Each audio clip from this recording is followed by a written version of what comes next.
Ouais, Super. pas top. Est-ce qu'il y a moyen de monter un peu le son? Non, et ben c'est moi qui vais monter le son. On va faire ça comme ça. Bonjour, bienvenue, merci d'être là. Aujourd'hui, on va parler, comme à mon avis toutes les autres conférences avant moi et après moi, des super vilains. Ouais, c'est original, je sais. Alors, moi je suis Bénédicte Coudière, j'ai écrit dans le M42 sur les super vilains que vous pouvez retrouver au stand de M42. J'ai aussi écrit dans les précédents sur plein d'autres sujets.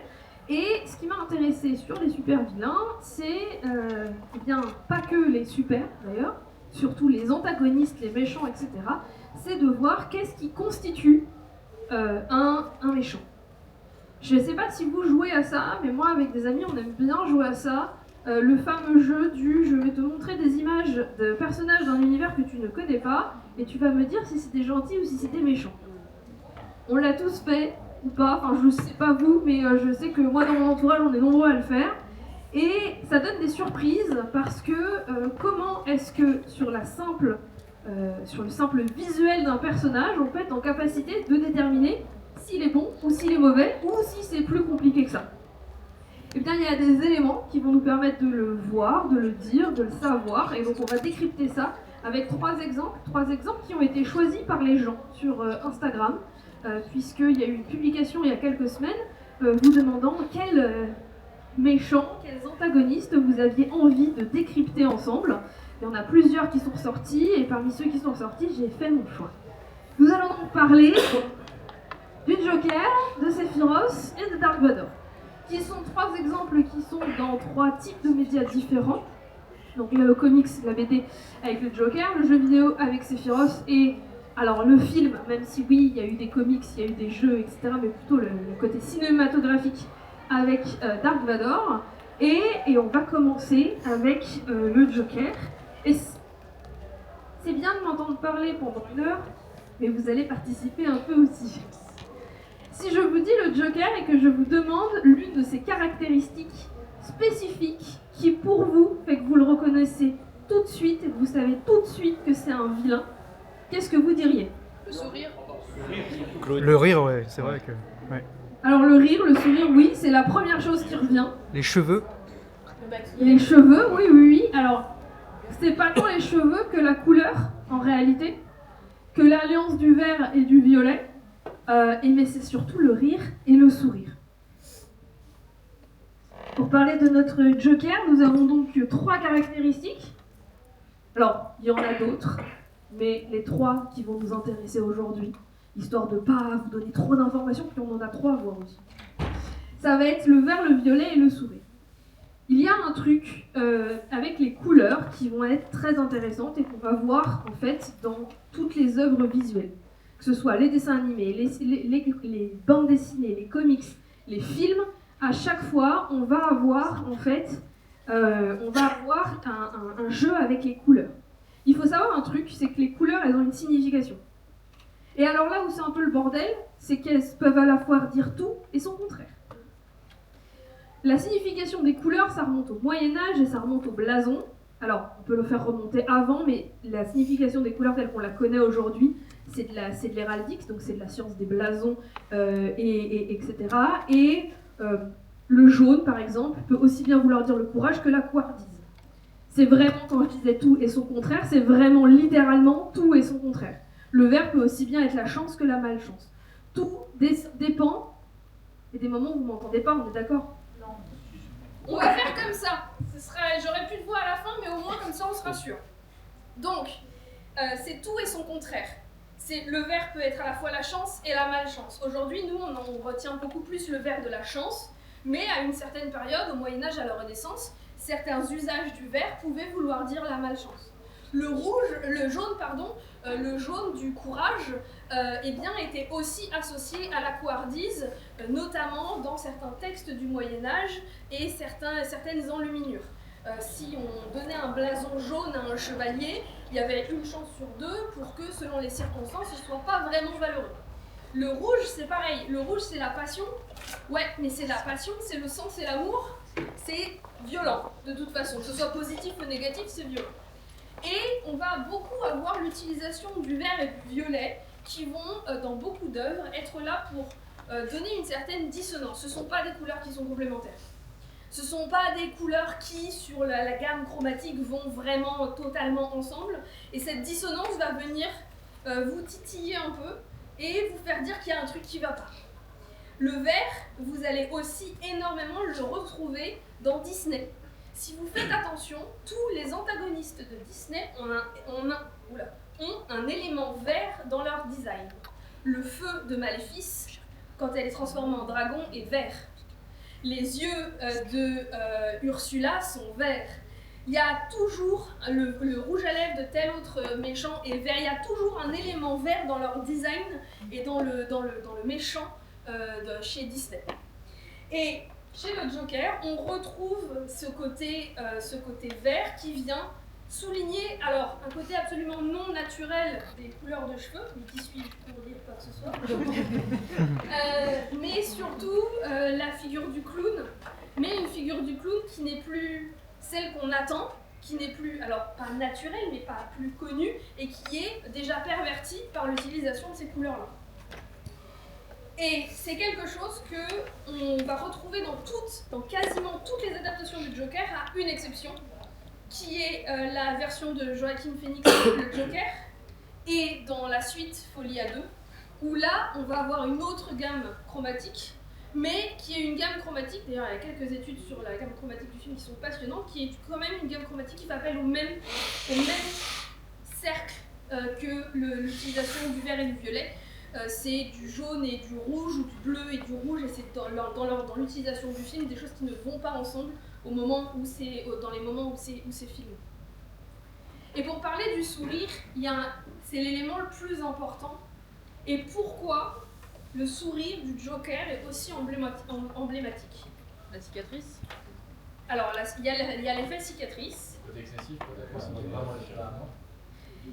Il y a le côté excessif. Et il y a un truc aussi qui est le côté asymétrique au niveau du visage. Je vais vous montrer. Et pour ça, je vais vous montrer une autre image et vous allez comprendre. En haut, vous avez l'image dans Squid Game du personnage qui fait... C'est pas du spoil, c'est le personnage qui fait jouer au jeu, je sais plus comment ça s'appelle. Oui. Et dans la saison 2, il y a un moment, je ne vous spoile pas si vous ne l'avez pas vu, où on a cette image-là, ce gros plan-là du personnage. Et c'est un gros plan qui est absolument terrifiant pour plein de choses, principalement parce qu'en réalité, les deux moitiés du visage n'ont pas la même signification et n'ont pas la même expression. Alors, la performance de l'acteur est exceptionnelle parce qu'il n'y a pas de retouche. Mais si on regarde le côté droit, gauche, enfin celui-là, pardon, je ne fais pas la différence en regardant les... Ce côté-là du visage, on voit l'expression de terreur du personnage. Si on regarde l'autre côté du visage, il est excessivement serein. Et c'est ce décalage, en fait. Si j'avais pas découpé l'image, vous n'auriez pas forcément vu qu'il y avait ça dans cette image. Le sourire du Joker, c'est pareil. Les yeux et la bouche n'ont pas la même signification. Si aujourd'hui je vous demandais de faire un sourire machiavélique, vous allez tous vous concentrer sur votre bouche, sur étirer les lèvres pour faire voir vos dents, et vous n'allez absolument pas penser à plisser les yeux, à faire agir le haut de votre visage. Si je vous demande de faire ça, vous allez vraiment vous concentrer sur le bas de votre visage parce qu'on a vraiment l'idée que le sourire machiavélique est un sourire qui n'est pas un sourire de joie. Ce qui est normal, c'est un sourire sournois, c'est un sourire qui va vous terrifier. Mais pour faire peur, il faut que ce sourire, il n'aille pas jusqu'à vos yeux. Il faut que ce sourire, il soit artificiel. Et ce côté artificiel, on le retrouve dans quasiment toutes les illustrations du Joker, où on va vraiment avoir ce côté des yeux exorbités qui sont potentiellement terrifiés ou qui sont extrêmement neutres par rapport à un sourire qui, lui, va être beaucoup trop grand, beaucoup trop élargi et dont l'élargissement va être encore plus important du fait des cicatrices du personnage. Mais même sans les cicatrices, un sourire sans joie où vous montrez les dents dans l'expression animale du terme. Vous n'êtes pas là pour faire rire. Vous êtes vraiment là pour forcer et pour forcer le malaise en fait chez les personnes qui sont en face de vous. Et cette dissymétrie en fait dans le visage va vraiment être à la base de tous les sourires machiavéliques, pas que chez le Joker. Le sourire du personnage dans Psychose, le sourire du personnage dans Shining, je suis désolée, j'ai mangé leur nom en préparant la conf, je les avais il y a 5 minutes. Quand vous les voyez, c'est pareil. Vous avez vraiment le sourire, mais si vous cachez le bas du visage, le sourire n'atteint pas leurs yeux. Et c'est vraiment cette dissonance-là qui va déranger et qui va aussi faire appel à un instinct complètement primaire, qui est que vous n'êtes plus vraiment face à un sourire, mais vous êtes beaucoup plus face à la gueule béante d'un prédateur. Oui, Orange Mécanique le fait aussi beaucoup. Oui. Oui, d'ailleurs, c'est qu'en fait, j'ai la référence du comics White Knight, où justement le Joker est qualifié de saint d'esprit, donc on n'a plus du tout de maquillage, mais ça, j'ai toujours le sourire. Et moi, je sais, quand je l'ai lu, bah, il avait beau être saint d'esprit, on a toujours l'image du méchant. Et oui. C'est vrai que bah, du coup, je fais bien avec l'idée du sourire, qui là, bah, il ne peut pas disparaître de son costume de Joker. Et c'est vrai que maintenant je comprends mieux pourquoi. Mais à chaque fois que vous avez un antagoniste, mais ça marche beaucoup aussi dans le manga. Parce que justement, il y a vraiment un grossissement de certains traits et il y a plus facilement de jeu sur les proportions du visage. Quand vous avez dans un film, dans une série, dans un manga, dans un comic, dans une BD, quand vous avez un antagoniste qui sourit, vous êtes rarement à l'aise. Voilà. Et ça tient à la morphologie du visage, ça tient à pourquoi il sourit, et ça ramène aux instincts de c'est pas vraiment un sourire, c'est il va me manger. Voilà. Mais là, c'est marquant dans ce comic, parce que justement, l'histoire est fait que le Joker est guéri, et donc là, bah, du coup, qu'est-ce qu'on en fait? Et en fait, on voit l'histoire par le plus longtemps aussi. Et moi, je sais que ouais, c'est ce qui m'a marqué, c'est le fait de dire que, bon, ok, on dit dans l'histoire qu'il est guéri, mais il n'est pas forcément plus à l'aise du fait qu'il soit officiellement guéri. Oui, puis ça pose d'autres questions. C'est qu'est-ce qu'il a été guéri de quoi et par rapport à quoi? Parce que pour beaucoup, selon les différents comics du Joker, parce qu'il y en a vraiment eu beaucoup, il y en a eu qui ont été très en dehors de la timeline et compagnie officielle et autres. Pour beaucoup, le Joker représente aussi énormément une grande partie des maux et de la révolte de la société. Donc, est-ce qu'on peut vraiment le soigner? Il y a ça aussi. Est-ce qu'on soigne le personnage? Mais il faut bien penser qu'il représente autre chose en fait derrière, puisque bah, comme beaucoup de personnages de comics, ça reste des archétypes. Et des archétypes qui veulent nous dire quelque chose d'autre sur la société, qui veulent nous dire quelque chose d'autre sur Gotham, sur leur contexte ou même sur leur relation à Batman. Parce qu'au final, le Joker peut-il être saint d'esprit si Batman est toujours un héros? Je crois que c'est basiquement la question du comics. Oui, non mais c'est la question aussi, c'est-à-dire qu'on est sur des personnages qui vont se construire les uns par rapport aux autres et beaucoup par rapport à son pendant de l'autre côté, c'est-à-dire le bien par rapport au mal, même s'il y a toujours beaucoup de zones grises dans les personnages du Joker, etc. Et on remarquera d'ailleurs que le côté sourire est beaucoup moins... Alors il existe toujours parce qu'il est vraiment... C'est la quintessence du personnage, mais il est moins important dans des œuvres comme Injustice, qui sont des œuvres qui renversent les codes et où c'est Superman qui a pris un virage complètement totalitaire et où parmi les personnages qui essayent d'empêcher les dérives fascistes de Superman, on va avoir tous les anciens méchants, entre guillemets, dont le Joker, où son sourire reste bien présent parce que c'est constitutif du personnage, mais il est beaucoup moins important et beaucoup plus effacé, entre guillemets, dans ce comics-là que par rapport à d'autres. Oui. Et cette asymétrie du visage, est-ce qu'on la voit que dans les images ou dans la littérature quand on lit un livre, est-ce que ça marque quand même l'esprit d'avoir une asymétrie au niveau du physique? Alors, on va l'avoir beaucoup dans les adaptations. Dans les adaptations, parce que c'est le genre de truc qui fait peur ou vous met mal à l'aise en une seule image. Vous en avez des descriptions. Ça existe des descriptions et souvent ça va être des choses où on va plus qualifier ça de sourire mais de rictus, de grimace, où on va avoir aussi cette fameuse phrase de la joie n'atteignait pas ses yeux. ce genre de phrase-là, on va la retrouver en littérature qui souligne ce même type d'asymétrie-là. L'impact, ça dépend des lectrices, bien entendu. L'impact n'est pas forcément le même, mais c'est aussi pour ça qu'on va utiliser d'autres termes. Ce n'est pas un sourire, c'est un rictus, par exemple. C'est une grimace. C'est la gueule du loup. Ça va être ce genre de terminologie-là qui vont beaucoup plus être utilisées. Oui. Je voulais juste rajouter faux sourire en général. Oui, aussi, faux sourire. Il y a plein de choses et très souvent, soit on ajoute faux devant, soit on n'utilise pas le terme de sourire. Ou alors on le rire sans joie. Sans émotion. Oui. Dans le Batman, il y a le personnage de Two-Face, Harvey Dent. Oui. Donc peut-être encore plus...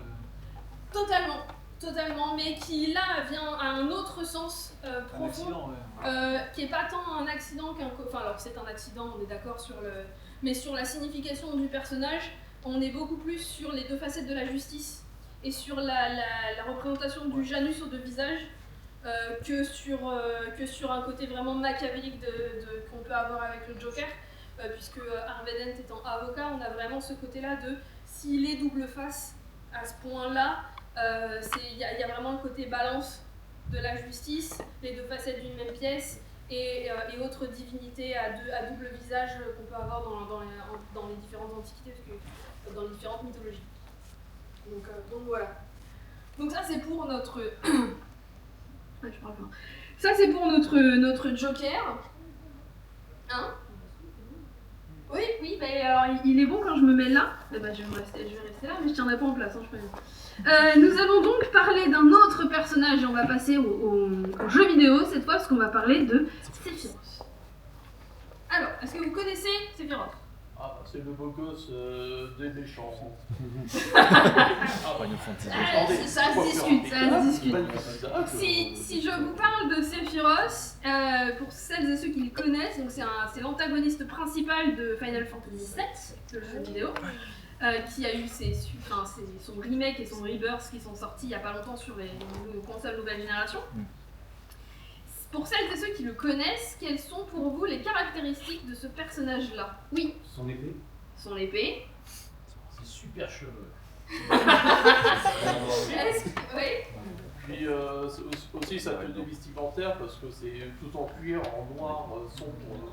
Oui. Il y a une autre chose. Oui. Il a un côté très effilé ce personnage. Oui. Il a une caractéristique en plus.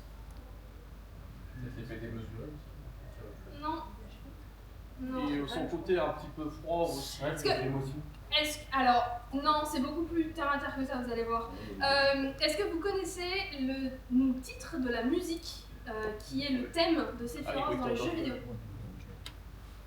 White Angel, l'ange à une aile. C'est l'ange à une aile. Ok.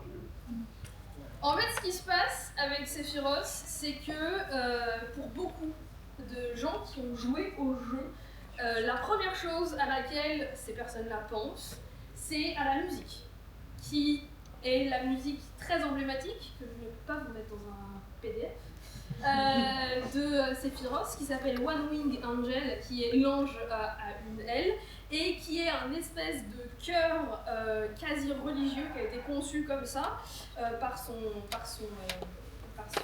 compositeur, qui est vraiment, il y a un côté céleste, il y a un côté punition divine, il y a vraiment un côté très grandiose à la musique, et c'est accessoirement l'une des premières musiques instrumentales à être dans un jeu vidéo, pour des questions de possibilité de place, puisque donc c'est sorti sur PlayStation 1 à l'époque, et si c'est sorti sur PlayStation 1 et non pas sur Nintendo comme c'était prévu à l'origine, c'est parce que Sony est allé voir Square Enix, enfin Square à l'époque, et leur a dit « Les gars, si vous voulez, vous pouvez le faire sur autant de CD que vous voulez, et vous mettez ce que vous voulez dedans, il y a la place. » Ils ont fait d'accord. En même temps, on comprend, c'est pour ça qu'il y a des illustrations en fond, dans les fonds des écrans, etc. Et c'est pour ça qu'on va avoir aussi la possibilité d'avoir 4 CD et de la musique instrumentale dessus, et notamment la musique de Sephiroth. Un souci? Donc, cet ange à une aile, c'est la punition divine, puisque Sephiroth, dans un premier temps, est là pour alors, sa propre gloire. Sous couvert de vouloir sauver la planète, il est surtout là pour sa propre gloire. Il est là, c'est lui qui déclenche le météore, c'est lui qui va essayer de détruire la planète et il va vraiment, avec cette idée, cette aile, garder le côté presque punition céleste qu'il va avoir pendant une grande partie du jeu. Le katana est en effet intéressant et son arme va en effet être intéressante parce qu'en réalité ça va avec ses vêtements puisque Sephiroth se construit en totale opposition avec le personnage de Cloud. Tout est en opposition. Il a les cheveux longs, il a les cheveux courts, il a une épée très fine, il a une grosse épée. On le voit dans beaucoup. Alors là, c'est les images de Rebirth qui sont beaucoup plus éloquentes entre guillemets que ceux du jeu de 97. Mais on voit vraiment cette opposition à plein de moments du jeu. Parce qu'il y a vraiment cette idée-là de toute façon, dans l'histoire, Sephiroth, c'était le mentor de Cloud. C'est un ancien soldat. Il a toutes sur lui, quasiment toutes les caractéristiques qui ont fait un ancien soldat, mais ces caractéristiques-là sont toutes perverties d'une certaine façon, sont toutes détournées. Le choix de son arme, comme étant plus fine et filée, est en opposition avec la très grosse épée de Cloud, et on a vraiment cette idée de... Les deux sont en réalité les facettes d'une même pièce, et sont vraiment en opposition de toutes les façons possibles. Sephiroth va être seul, Cloud va se monter une équipe pour pouvoir sauver la planète. Tous les deux ont une volonté. Alors, à l'origine, on pense que Sephiroth, il veut sauver la planète. Bon, en réalité, il veut la diriger, la conquérir et détruire tous les autres sur son passage pour être le seul dieu sur Terre. Mais voilà, c'est un détail. Cloud, lui, veut sauver la planète qui est complètement... il fait partie d'Avalanche, qui est un groupe d'éco-terroristes qui veulent empêcher l'industrialisation de la Shinra d'utiliser l'énergie de la planète à des buts de pollution, et j'en passe. On est vraiment sur l'exploitation massive, quasi nucléaire, de la planète, qui va venir drainer son énergie. On a deux façons d'essayer de sauver le monde, même si celle de Sephiroth, c'est finalement de le détruire. C'est le détruire pour pouvoir le sauver à sa façon. Et on a vraiment cette opposition entre les deux personnages qui va se faire à plein de moments différents, au point que dans le jeu de 97, on passe une grande partie du temps à se poser la question de savoir si Sephiroth est réel. Parce que la façon dont le personnage apparaît entre les flammes, dont on en voit la silhouette, mais Cloud est le seul à en voir la silhouette, et ainsi de suite, on en vient à se poser la question de est-ce qu'il est réel ou est-ce qu'il est à l'intérieur du cerveau de Cloud, est-ce que c'est un fantôme dans son cerveau, puisqu'il faudra attendre quasiment la moitié du jeu avant de se confronter à lui et d'avoir des interactions avec lui et d'autres personnages. Parce que tant qu'on est entre Cloud et Sephiroth face à face, on peut quand même avoir cette idée de est-ce qu'il n'est pas en train de parler à lui-même. Et c'est très intéressant la façon dont le personnage est construit, et c'est un antagoniste que l'on va retrouver dans d'autres œuvres, d'autres séries, notamment dans les Kingdom Hearts, etc., et qui va avoir vraiment un gros impact sur la pop culture, beaucoup aussi à cause de sa musique, et qui a vraiment été... Alors je vous encourage à aller l'écouter si vous ne la connaissez pas, parce qu'elle est vraiment... elle est très épique.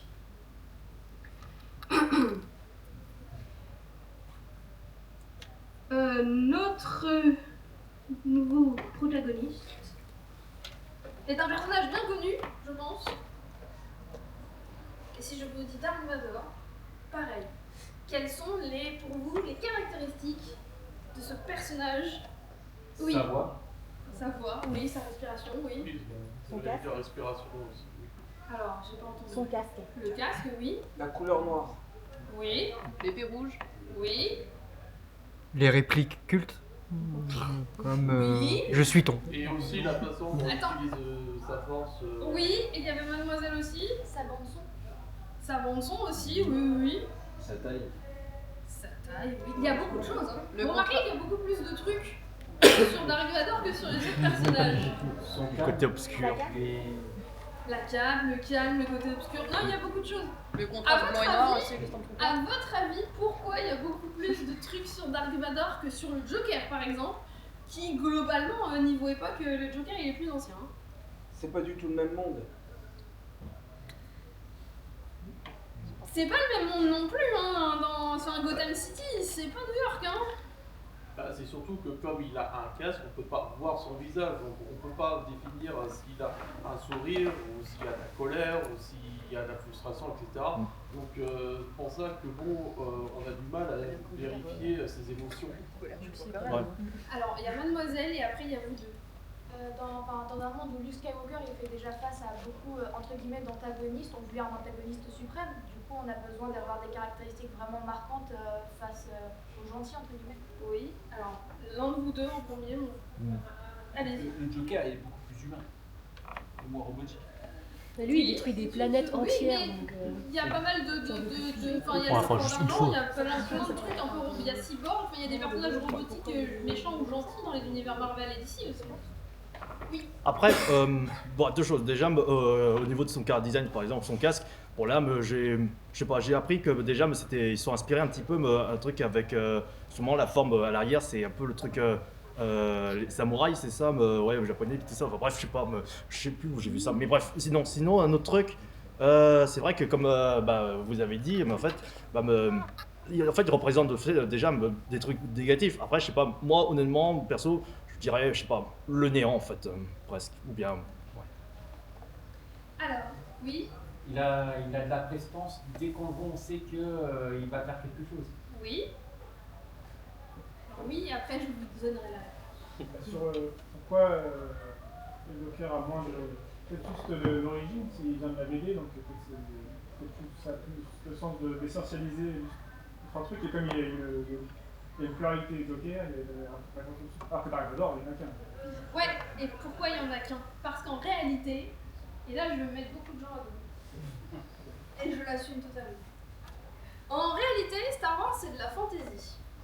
Et ça, c'est l'archétype du chevalier noir.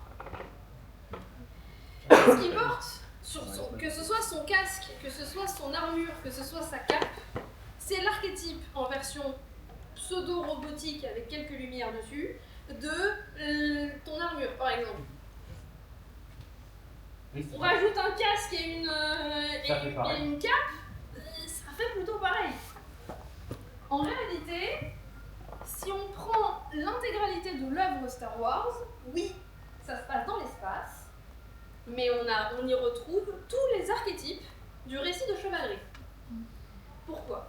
Nous avons notre élu au fin fond de Tatooine, du désert, qui est un paysan, hein, voilà, accessoirement, à qui on va lui apprendre qu'il est l'élu, qu'il a la force, et la force jusqu'à l'épisode 1, c'est un peu ta gueule, c'est magique.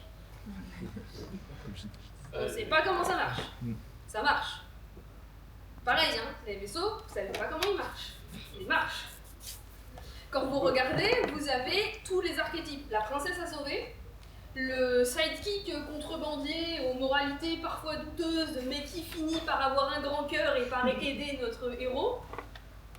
Notre héros qui finit par être chevalier Jedi.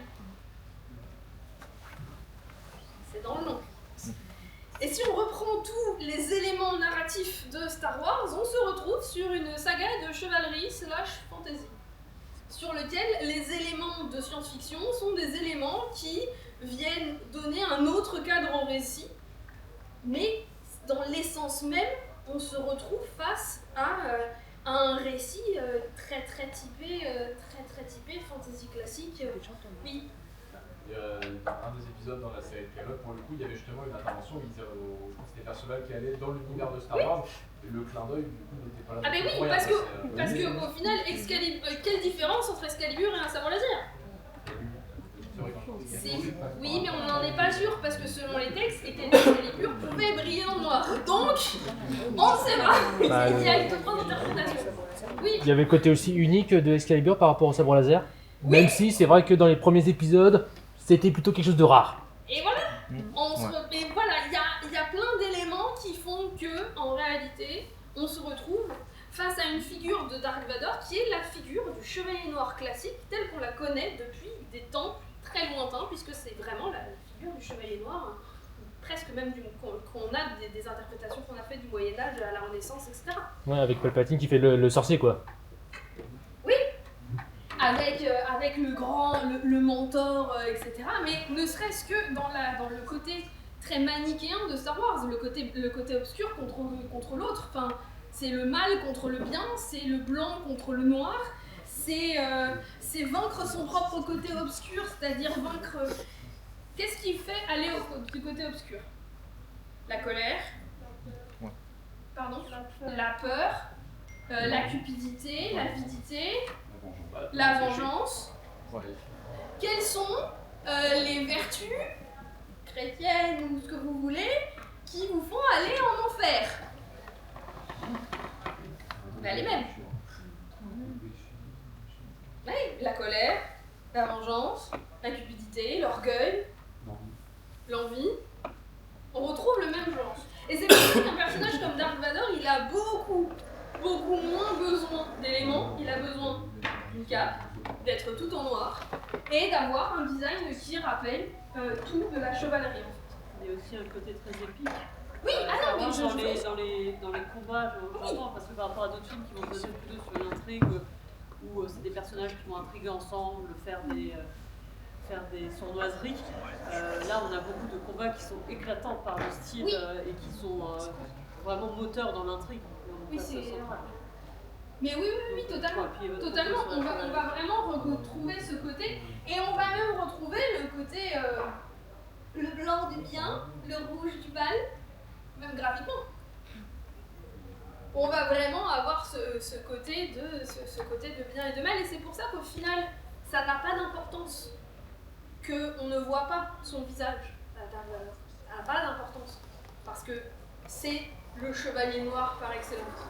Le fait qu'il ait un lien avec Luke, qu'on apprend dans l'un des films, ça donne une autre dimension au récit, et ça caractérise Dark Vador, on est d'accord, mais c'est surtout Luke que ça va caractériser. Parce que c'est surtout qu'est-ce que Luke va faire de cette information-là, sachant que son père est l'archétype du mal par excellence. Oui. Est-ce qu'il n'y a pas un côté, enfin c'est plutôt une question rhétorique que vraie question, donc elle amène une réponse, un côté un peu déshumanisation et plutôt symbole justement du chevalier dans tout ce qu'il est, et pas dans l'individuel aussi? Totalement. C'est totalement un symbole. Mais de la même façon que énormément d'éléments dans la saga Star Wars sont des symboles. C'est ça qui fait qu'un récit fonctionne exactement de la même façon qu'avec le Joker. Ce sont que des symboles, ce sont des archétypes, ce sont des choses qui vont nous parler et qui vont donner à ces récits-là et à ces personnages-là un côté complètement universel. Parce qu'aujourd'hui, le combat du bien et du mal, alors je vous parlais des valeurs catholiques, etc. tout à l'heure, mais c'était juste pour vous donner un exemple, mais les combats du bien et du mal, on s'en fout de la religion dans laquelle vous êtes, vous voyez très bien ce que ça peut être. C'est vraiment le côté le blanc versus le noir, et le rouge, puisque le sang, la passion, tout ce que je vous ai dit au début, on va vraiment avoir ce côté-là de très le bien d'un côté, le mal de l'autre, qu'est-ce que c'est le bien, qu'est-ce que c'est le mal, et comment tu l'incarnes. Et généralement, tu l'incarnes par le côté chevalier blanc, chevalier noir. Très très souvent. Et c'est pour ça que dans beaucoup de... Oui, il fait chaud. Et c'est pour ça que dans beaucoup d'œuvres, le Dark Vador, notamment dans certaines adaptations en comics, on va avoir le côté Dark Knight, qu'on retrouve après dans Batman, mais ça c'est un autre jeu. Mais on va aussi avoir un principe en comics qui va être très rigolo, ça s'appelle les Elseworlds. C'est on prend les personnages et on les met dans un autre monde. Un des Elseworlds que j'ai lu récemment et qui est rigolo, c'est Jurassic League, où on prend Batman, Superman, machin, et on les fout en dinosaures à la préhistoire. Et on voit comment ils émergent. Il y en a un. Non, je suis d'accord. Il est très drôle, Et l'idée, c'est de prendre les personnages et de les mettre dans un autre contexte. Ça donne pas mal de liberté, principalement parce que, étant donné que ce n'est pas dans la ligne de base c'est pas canon, c'est vraiment hors la timeline officielle, on peut vraiment faire ce qu'on veut. Il y a un DC Vampire dans lequel c'est tous des vampires et compagnie, enfin, il y en a un steampunk aussi, il y en a un temps de Jack l'Éventreur, il y en a plein. Celui sur Dark Vador, il y en a un qui existe. Bon, je pense qu'on a tous deviné que ça se passe au Moyen-Âge avec des grosses épées. Et où on a vraiment, pour le coup, le côté chevalier noir qui est vraiment poussé encore plus loin que ce qu'il est dans la saga Star Wars. Mais c'est vraiment ces éléments-là qui vont faire que on va avoir vraiment un personnage qui est reconnaissable très facilement. S'ajoute à ça tout le sound design, notamment la respiration, qui va donner une incarnation au personnage et qui va en fait permettre de donner vie à cette carcasse. Parce que, comme je ne sais plus qui dans l'assistance l'a dit, on ne voit pas son visage, il n'a pas réellement, enfin il a l'identité du chevalier noir entre guillemets, mais il n'a pas vraiment d'incarnation. Et cette respiration-là va lui donner une présence qui va être encore plus importante à l'écran, principalement parce que des fois vous n'avez pas besoin de le voir pour savoir qu'il est là. Vous avez juste besoin de l'entendre et vous savez qu'il est présent. Et vous savez que sa présence elle est bien pesante aussi. Parce que la respiration. Oui. Non, pas. Et pareil, il ne parle pas beaucoup, mais le peu qu'il parle, c'est direct, ça impacte. Voilà. Mais en fait, alors oui, et c'est le principe du genre, pour en faire le plus, j'en fais le moins. Pour que ça ait le plus d'impact possible, je vous en donne le moins possible. Parce qu'à partir du moment où tu as un acteur particulièrement charismatique, qui en plus est plus grand que la moyenne, donc tu as ce grand truc là, voilà, je le fais vachement bien, avec un casque noir, avec une présence noire, qui au final, si vous regardez à l'écran, à part quelques scènes quand il est dans l'étoile de la mort ou dans les vaisseaux ou quoi que ce soit, la première scène où on le voit, le décor est intégralement blanc. Le vaisseau dans lequel, la première scène où on le voit dans l'épisode 4, merci. Oui, non, on a un problème. Dans l'épisode 4, quand vous le voyez poursuivre la princesse Leia, le vaisseau est blanc. Même les Stormtroopers sont blancs. Il est le seul à être imposant en noir à l'écran tout de suite. Et ça se retrouve à d'autres moments. Dans la cité céleste de Lando Calrissian, c'est très blanc. C'est blanc, beige, des couleurs très claires. En fait, l'idée, c'est que dans des décors qui jurent par rapport à lui, rien que son ombre est là pour vous dire que ça va pas. À cela s'ajoute bien entendu la musique absolument magnifique et les thèmes musicaux qui ont une importance fondamentale. Mais même si vous coupez le son, vous savez qu'il est là. Vous savez qu'il est là. Et cette présence-là, elle est vraiment archétypale de tout ce qui est Chevalier Noir en fait. Lui est poussé à son maximum, mais pour donner un impact et puis pour marquer les mémoires. Ce qu'il a réussi à faire. Hein. Quand je vous pose la question, vous avez plein de choses à me dire sur les Dark Vador et beaucoup moins sur les autres, c'est que ça a marché au final. Donc voilà. Et c'est aussi pour ça que même si Dark Vador est aussi un archétype par rapport à un Joker ou quoi que ce soit, vous avez beaucoup plus de choses à dire parce que la figure du Chevalier Noir vous inspire inconsciemment beaucoup plus que le clone. Parce qu'on le voit depuis plus longtemps, vous le voyez depuis les contes pour enfants, vous le voyez depuis des décennies, voire des centaines d'années dans certains récits, etc. Et c'est quelque chose qui est beaucoup plus ancré. Donc voilà un petit peu pour l'autopsie de notre cher Dark Vador. Et au final, voilà aussi pour l'intégralité de nos 3 autopsies d'aujourd'hui, puisque ça fait déjà 40 minutes. Et que comme on m'a dit, vous laissez de la place pour les questions, si vous en aviez encore. Je vous remercie.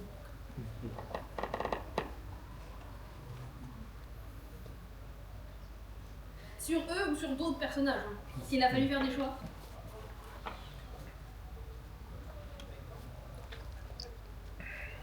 Comparer ça en plus avec Sauron, même pareil, c'est de l'archétype Chevalier Noir, tu vois pas son visage, sauf dans les séries récentes. C'est le concept, j'ai vu l'analyse disant même le concept de l'anneau de pouvoir. Qu'est-ce que c'est le pouvoir? Ça peut être tout, ça peut être l'argent, ça peut être la fortune, ça peut être le mal, la haine, etc. Et ça, alors, le côté universel du truc, c'est vraiment vu qu'il y a peu de choses sur lesquelles on peut avoir des éléments identifiables, sur le visage caché par le machin, c'est ce qui rend aussi le côté aussi intéressant, c'est facile à s'identifier à ce côté.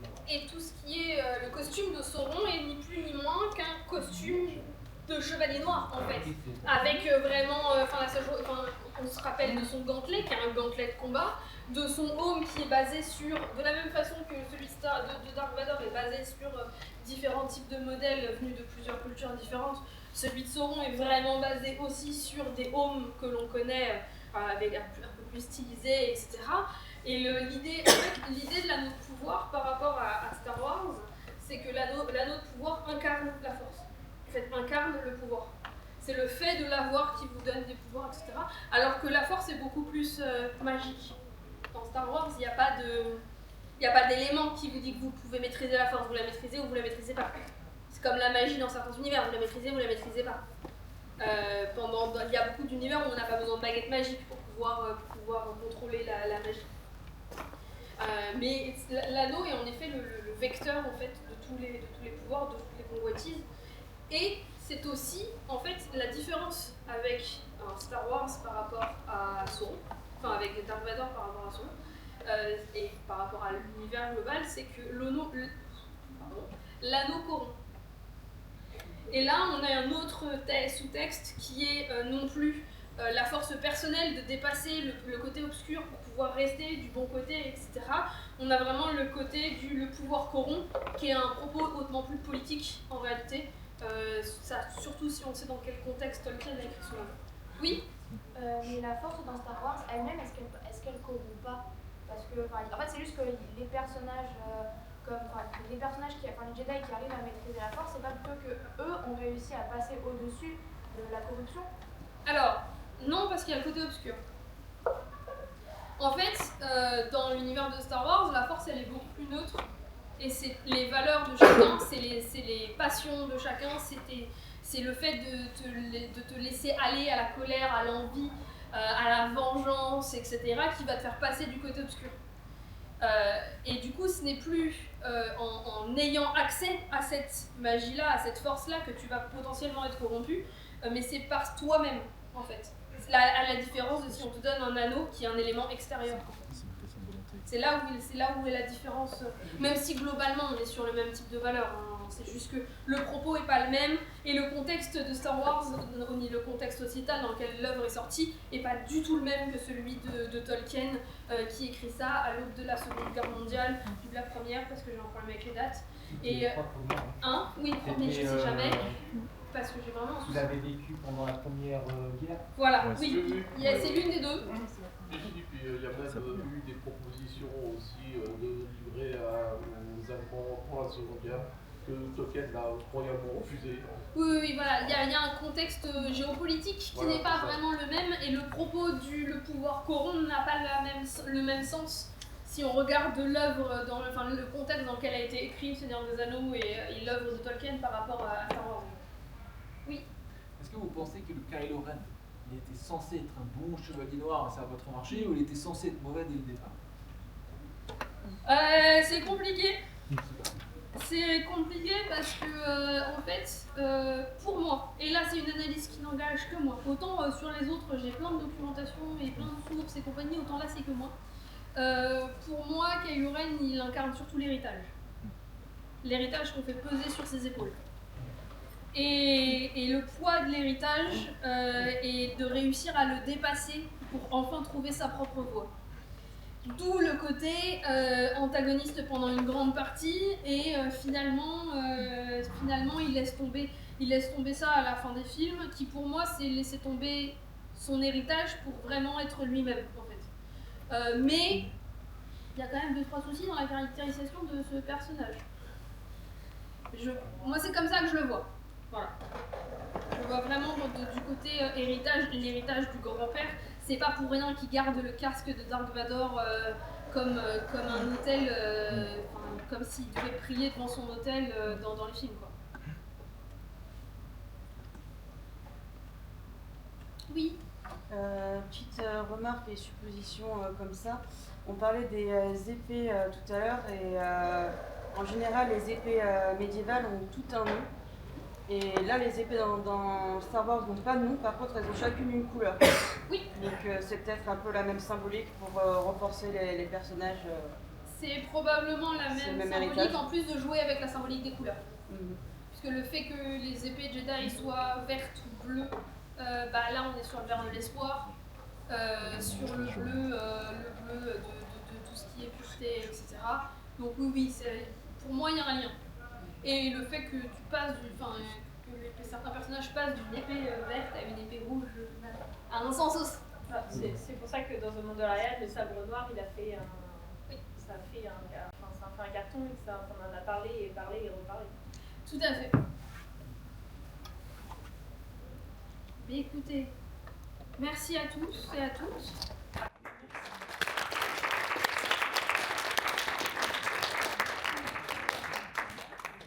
Alors, petite information avant de nous quitter. Si ça vous intéresse, j'ai donc écrit dans le M42 de cette année et des années précédentes. Je serai en dédicace sur le stand de L29, celui de Imaginaire, qui est pas loin, qui est à côté de la scène littéraire. On peut se retrouver aussi à 17h sur une conférence sur Réinventer la fantaisie à la scène littéraire. Et sinon, demain, si vous êtes encore là, on parlera ensemble de l'anti-héros est-il un méchant comme les autres. Merci beaucoup. Merci.